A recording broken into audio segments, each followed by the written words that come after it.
Welcome to Navigate STL Schools, a podcast. I am Anastasia. I am here today with Leslie Kohlmeyer, the Executive Director of Show Me KC Schools, our sister organization located in Kansas City. How are you doing today? Super good. Super happy to be in St. Louis. Thanks for having us. And you know what's crazy? As many times as I've actually met Leslie, this is our first time actually In meeting person. each other in person, like 4 years, and it's Welcome the first to time the in person. welcome to the age of COVID. Everybody knows Exactly. everybody online. Exactly. We've internet known each other. It's our first time in person. Okay, so we ask everyone this question getting started. Tell us your personal K-12 education story and tell us a little bit about yourself. Sure. So I wasn't sure if you meant like mine or my kids. How did you get educated? Like, what's your experience within K-12? You can talk about your kids too if that works. So me personally, I am old. So I grew up in a time before charter schools existed. And so I had a very traditional K through 12 neighborhood school, zone by your zip code. And in Kansas City, on the Kansas side. So Wyandotte County in the beginning, and then my parents were part of White Flight, and they moved out to the suburbs and specifically the Johnson County area. So that was my upbringing, very clear where you were going to go to school, again, based on your zip code. A couple times as I was young, they changed zip code boundaries, and so we kind of got shuffled around based on that, but pretty traditional. As far as my own kids, when I went away to college and moved back to Kansas City, we landed in the historic Northeast, which is a very diverse part of Kansas City. We love it there. We've been there for 23 years. But at the time, and again, so my oldest is 20. At the time, 20 years ago, the district neighborhood school was not a very high-performing school, so we kind of searched around. And for our first year of preschool, she went to the KCPS Magnet School, Foreign Language Academy. And then for kindergarten, went to Academy Lafayette, which is a high-performing charter in the area. All of my kids kind of took that path. And then for high school to Lincoln College Prep, which is a district magnet school. So kind of had that school choice landscape that we worked within. And it was super, super difficult and confusing. Super difficult and confusing. I think that is probably the most accurate description of school choice environments that I could have ever dreamed of. So I would guess that your experience with that is kind of what led you to Show Me KC Schools. That is exactly why. So navigating that at the time, again, quite a while ago, I am college educated. We're not affluent, but we're middle income. But I had time to spend. I had a computer, I had internet, I had a car, I could take off.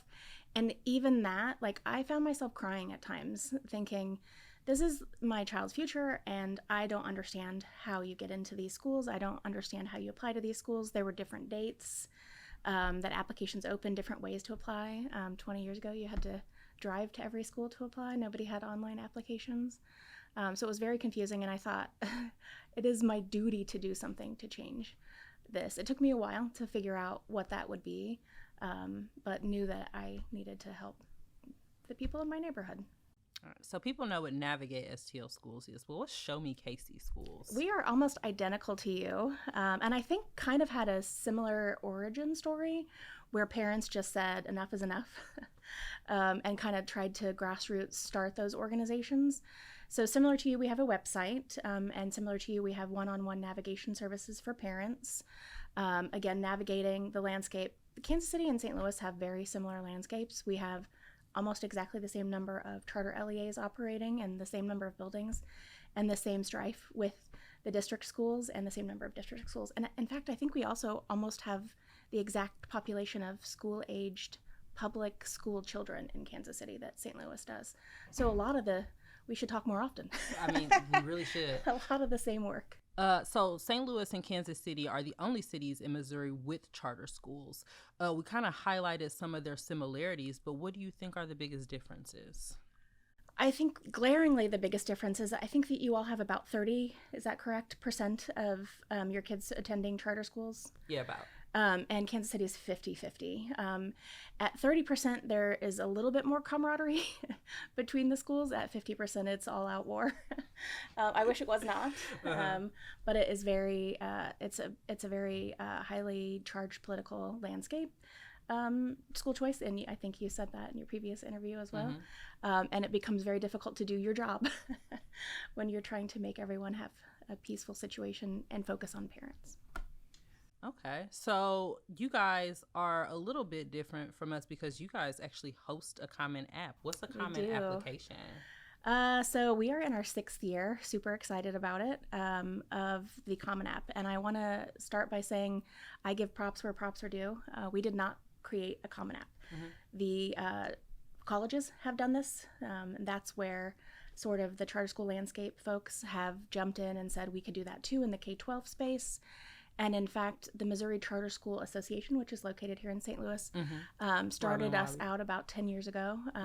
Actually, did I say the commission? I meant the association. Okay. So like Noah and Edie and Doug Thaman. So they started the Common App about 10 years ago. The first few years, there were just a couple of schools involved.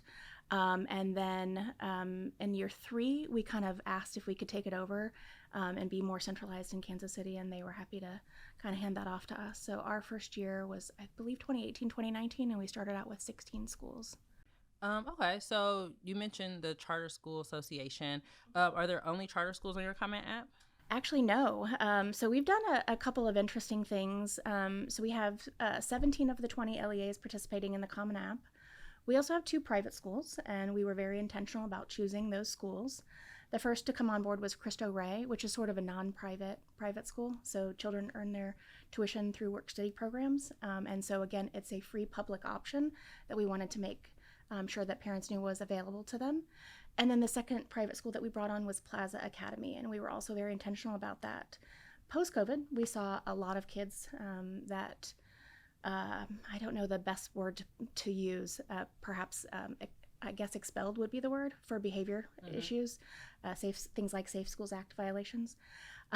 Plaza Academy was a school, I won't call them an alternative school, but very kind of in that genre, picked up those students. And so we really wanted to find a way that they are a for-profit school, there is tuition, but it's a very low-cost tuition, and sometimes they will actually contract with a charter or a district school to bring on a student that has had behavioral issues. So we wanted, again, parents to have a path to an expensive education in the event that they were unable to continue to attend a public charter or district school. And then we also have 8 pre-K sites. So we did expand into the pre-K space. Every free pre-K seat in Kansas City is represented in the app, with the exception of the district schools. So. Yeah. With the exception of the district Yes, I said schools. It. Okay, so would you say that Show Me KC Schools is a pro-charter organization or more of a neutral organization? And then how do you think that impacts the idea of education choice for families in Kansas City? I'm going to tread really lightly. We're pro-parents and whatever they want, right? Yeah, so same as you. We are pro getting parents what they want and need for their students, whatever that may be, whether it's a public district, a public charter, a private school, a parochial school, whatever that is. We help them figure out how to navigate that space, help them understand financial aid if it's a private school, just help parents get what they need. My own kids have attended both types of schools, so they're currently at a district magnet school, but have also attended charters. So we're just pro parents and whatever they decide for their students. I love that. Pro parents and whatever they decide for their students. When you're doing your one-on-one counseling with parents, what are some of the things that you encourage parents to consider when they're looking to select a school for their kid? Mostly logistics. So Danielle does our sort of one-on-one parent-facing navigation, and she does a lot of listening. Tell us what you want in a school, and then filtering out what she knows is available. So if you are telling us that you absolutely need transportation, we're going to avoid the schools that don't have transportation. If you're telling us that you need an after-school program, then we're going to avoid the schools that don't have an after-school program. So a lot of it is logistics. I know that in a perfect world, we would tell parents, you should be looking at a test score, you should be looking at attendance, you should be looking at retention. In fact, we produced last year this thing we call the workbook. And the workbook says we don't rate schools and we don't say what a good school is. But if we were looking and if we were choosing for ourselves, here's like 8 things that we would look at, because there is not a current quality rating system in Kansas City. You guys do. There is not one in Missouri. Yes, in Missouri entirely. You guys do a great job on your website of listing. It's like a performs above the district, performs below the district, performs equal to the district. I love that. I think that's really helpful because, again, we don't have a system in place. How do we help parents understand what quality looks like without being judgmental? Because a lot of the time, it's logistics. How are you getting through your day? Because a lot of parents, sometimes that's the best we can do is get through the day. I don't have a car. I can't drive 100%. My kids to the school or across town and then get to work on the other side of town and have somebody to pick them up, or I don't have the capacity to do 36 applications and hope that my kids gets into a place. I have had this sort of argument with principals multiple times where they're like, we have the highest test scores, so parents should choose us. And I'm like, that is not...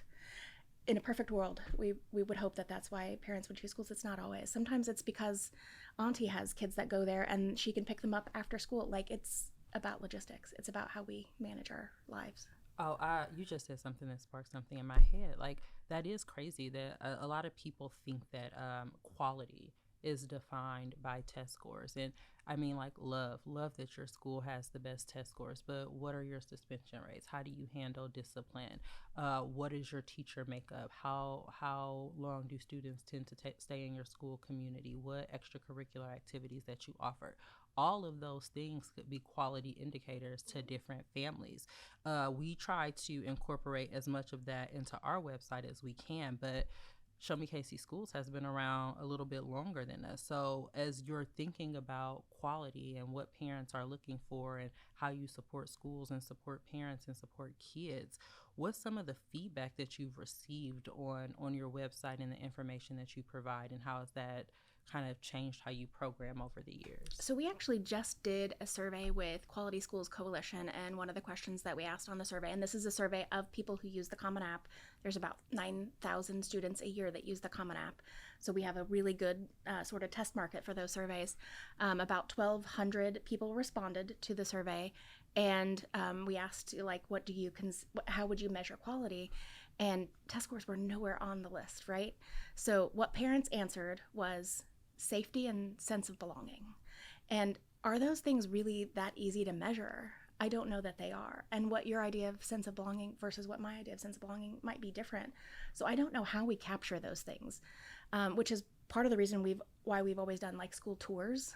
So we say we have this kind of, you talked about city or school fairs earlier. So we sort of have this trajectory where we have the Common App that opens on the same day as the city school fair. So we hope that you'll come and learn just a few pieces about the school, meet the school leaders, maybe meet students and parents from those schools so you can get an idea of what that looks like. Apply throughout the months of November, December, January, and February. In January, during School Choice Week, we have School Saturday, which is where we have the whole city has their schools open so that you can go in and actually see what a school building looks like. I've always said that you can tell a school is a happy place if you go into it with no kids in the building and still feel great. That's a good school. You've got great artwork, you've got a great vibe, everything smells nice. Like, that's how you can tell what a great school looks like. And then kind of wrapping up as we head into the actual school year, we do an event called Bounce Back where we make sure students have like hygiene products and shoes to start the school year, because that's what parents said they need. So we have this whole kind of plan where we hope that you'll get into a school building, but we hope that you'll meet, because we can't tell you how you're going to feel welcomed or feel a sense of belonging. You have to go in to the school to see. So that's super important, going into a school to see for yourself and really building that relationship and that rapport inside of that community is super important. But I mean, you go into a school building, you don't always see the kind of cracks. Like, what do you feel like are some of the challenges that are currently facing education in the region? Sure. I'm a super sleuth when I go into schools, and I try to teach parents to be that too. I toured 2 St. Louis schools just this morning. And so I'll tell you, I'm not going to name schools because I feel like that gives people too much of leg up. But one of the schools I was in, I had just read a thread by parents talking about how teachers are taking away recesses. This school that I visited today not only did not take away recesses, this teacher added a recess for a student that had a lot of extra energy. And so they were running up and down the hall, and it seemed chaotic, but it was actually kind of awesome because he was showing that student this is a way to get that out in a positive way. And he recognized that that student needed a little bit of extra time. So just like really sleuthing those things out. What do the walls look like? What is the smell? What do the kids look like? Do they look happy? Is the teacher in the front of the room teaching to the kids, or is the teacher on the ground with the students learning with the kids? Is this a teacher-centered or a student-centered school? So all kinds of things that you can look at, that they're not just telling you this is a great school, but you're seeing for yourself that this is a great school. So if I'm understanding you correctly, one of the challenges is just really finding that place that's able to give your child the individual attention, or like have that focus on them as an individual learner versus somebody who needs to get pushed through a system. Mm-hmm. Yeah, when my daughter started out school, I kept feeling this pit in my stomach. Like, does anyone know she's there? Is anyone paying attention? And it took a while to kind of switch around schools till I found a place where I felt like somebody cared about her. Not maybe as much as me, but pretty close. Mm-hmm. Like wanted to see her have a good day.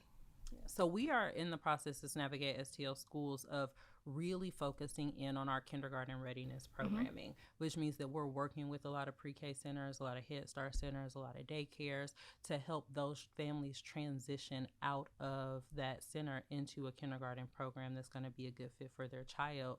And a part of the reason why we do this work is because kindergarten is not required in the state of Missouri. Mm-hmm.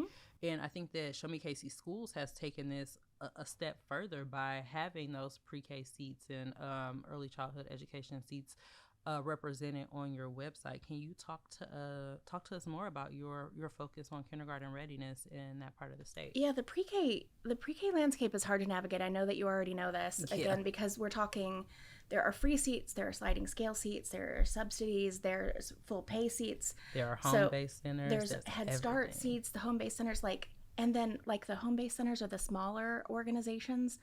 They don't really have websites, or it opens and it closes. So it's really hard to track. So we try to stay focused on NACE accredited organizations, because we hope that they're... And for the parents that don't know what that means?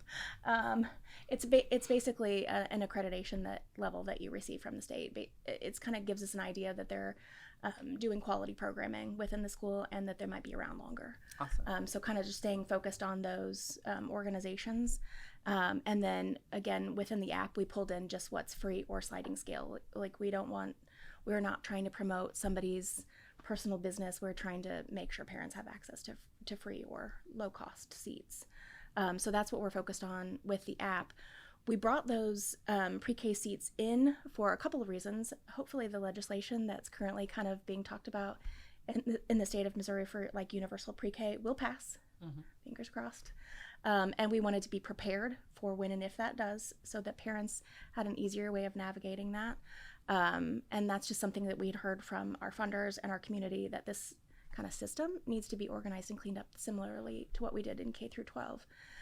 The only other program that we do around kindergarten is we do a podcast every year where we talk about, understanding how to look at a school, how to tour a school, how to pick your school. So we have that recorded podcast on the website talking about kindergarten readiness. And then we also encourage people to do summer school programs if they're available, and most of the charters or the districts have them. But that's a really good way to know if your child is ready to, is to utilize those free summer programs. So what's something that is unexpected that you've encountered in your work, and why?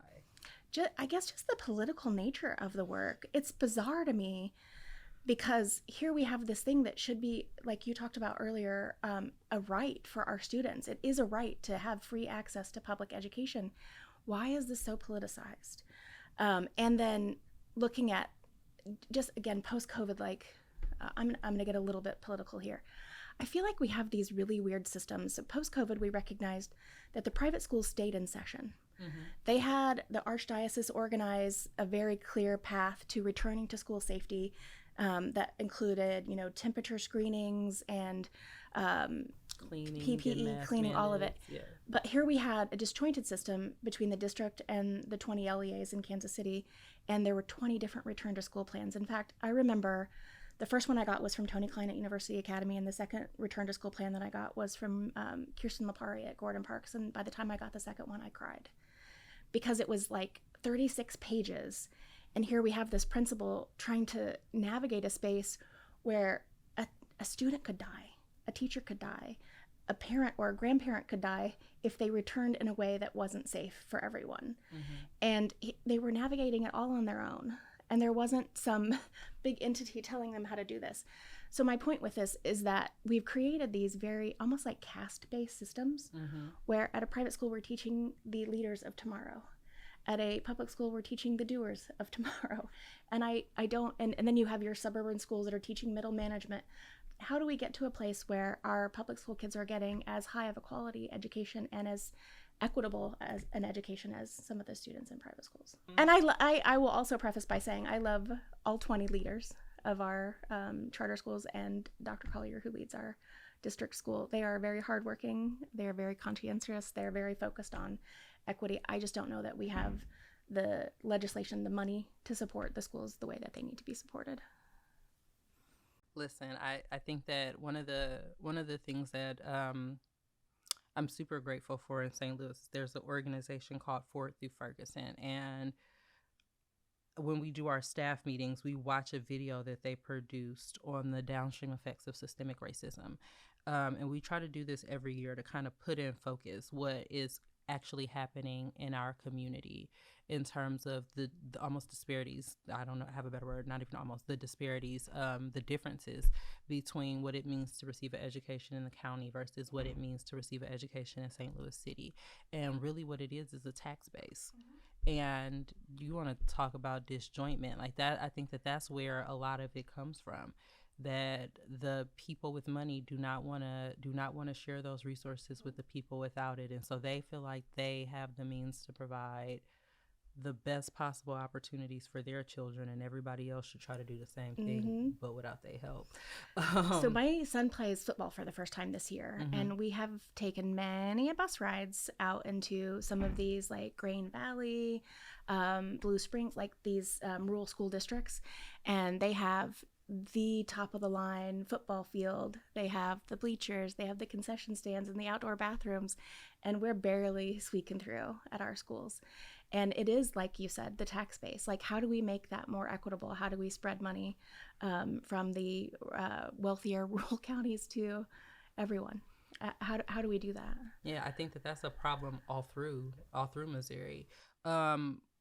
We talk a lot about St. Louis, but I think some of the issues that we face in St. Louis are endemic of what's happening in the region. What challenges, what's one of the biggest challenges that you would say is facing primarily KC parents? I will call them opportunities. Opportunities. So some of the things that we've seen, as DESE has dropped some of their data this year, we are seeing absenteeism spiking at a huge rate. And how can our kids learn equitably if they are not in a seat in the classroom learning?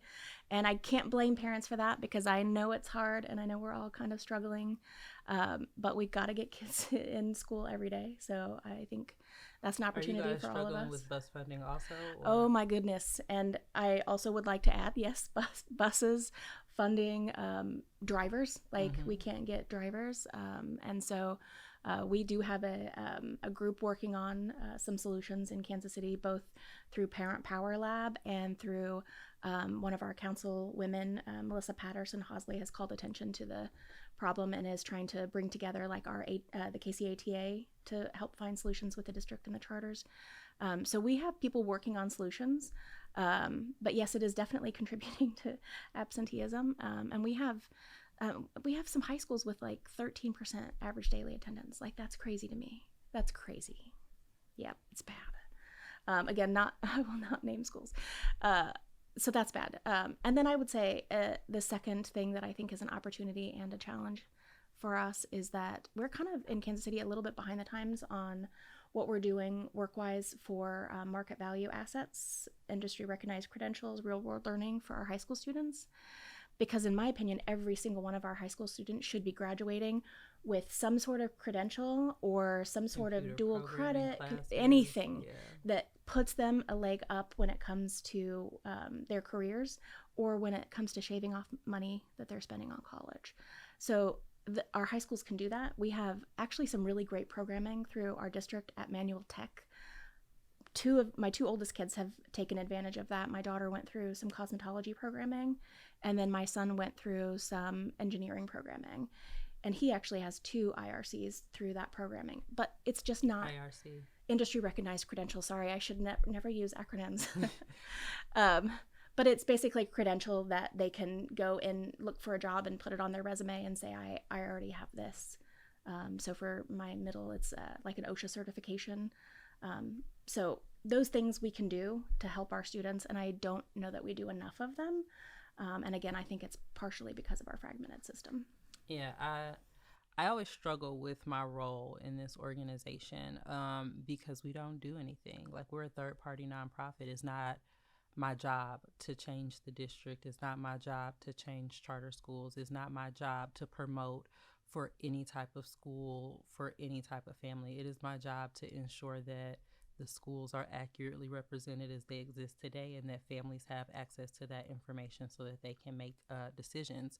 But personally, I really struggle with education as a whole because I think that as a society, we are not doing a good job of, you said it, changing with the times. We are educating children for a society that doesn't exist anymore, that for existed jobs 30 years that ago. don't exist anymore. And as a person who came out of that, I was not educated for the jobs that I'm in today. Like, this was all on the ground learning.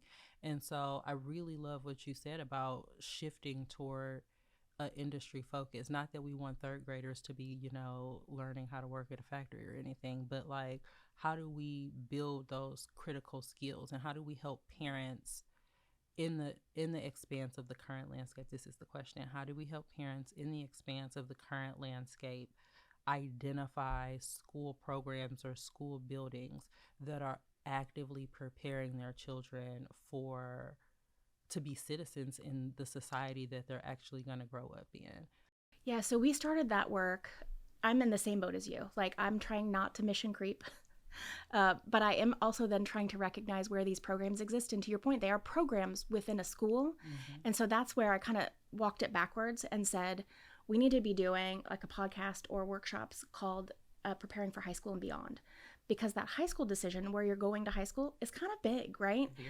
So if you aren't choosing a school, like, I'm going to go back to Kansas City. If you are not choosing a school that partners with Manual Tech, you will not have access to that career programming. So choosing your high school based off of what you know exists in the city and the programs that are supported within each one of our schools, if you're not making that decision by middle school and planning for it, it's a really, then you're behind the 8 ball. So really making sure our middle school parents understood what programming exists where, whether it's international baccalaureate, dual credit, again, career tech programming. We have some amazing stuff happening, just helping parents understand where the programs exist. So we went just a little bit beyond that mission of making sure parents understand the school systems, but then also making sure they understand the programs that exist within the schools and how they access those. We have some amazing things happening. Mm-hmm. I just, again, making sure that we are making sure parents have access to that stuff. And we even have, I'll use another, for example, J.E. Dunn, which is one of the world's largest, or at least the United States' largest construction companies, is based out of Kansas City. And they have a program called Building the Future. And it actually does start as young as like 3, right? So little kids where they're teaching very young elementary, middle, and high programming, where they're teaching them that here are construction jobs that you could get right out of high school.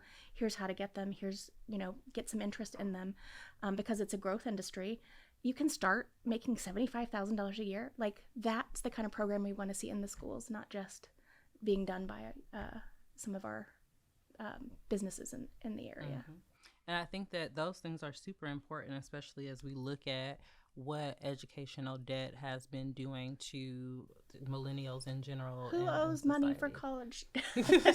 Me too. I still do. I'm 50 and I still owe. Yeah. And so it's really important that we start helping helping kids understand that, yes, college is an excellent option. Yes, we would love to help you find scholarships. We want to help you with enrollment. But for some kids, college might be a better option later, and you might want to go into a career or technological field. And we can start training people for those things today so that they, one, don't pay as much going through education, but two, are actively able to participate in the world after college.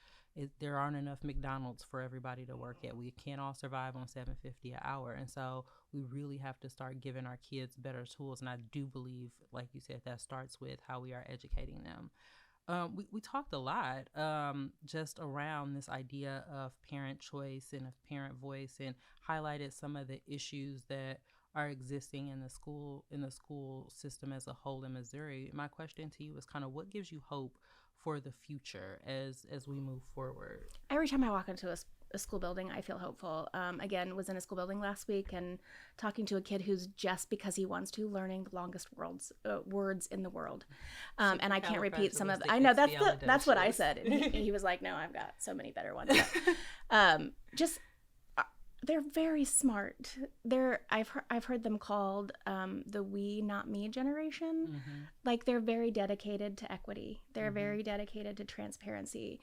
They want things to be fair. I am so hopeful for this generation to hopefully, I know that sounds silly, like change the world, but I really do think so much hope in Gen that they're equipped to do it. Yep. Awesome. They're pretty amazing. So where do we find Show Me KC Schools? How do we connect with you? www.showmekcschools.org. We have that website. We also have our website for the Common App. If anyone wants to check that out, it just has some information.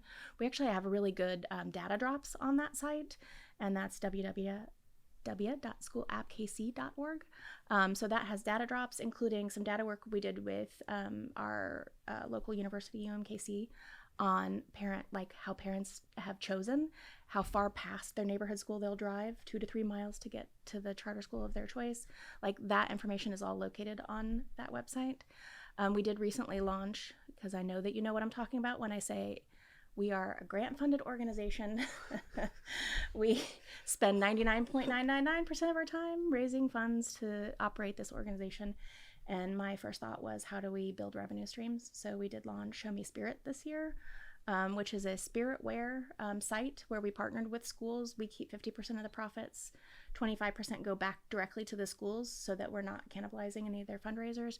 And then we partnered with a local minority-owned business, Made Mob in Kansas City, to actually produce the spirit gear, and they get 25% of the profit as well.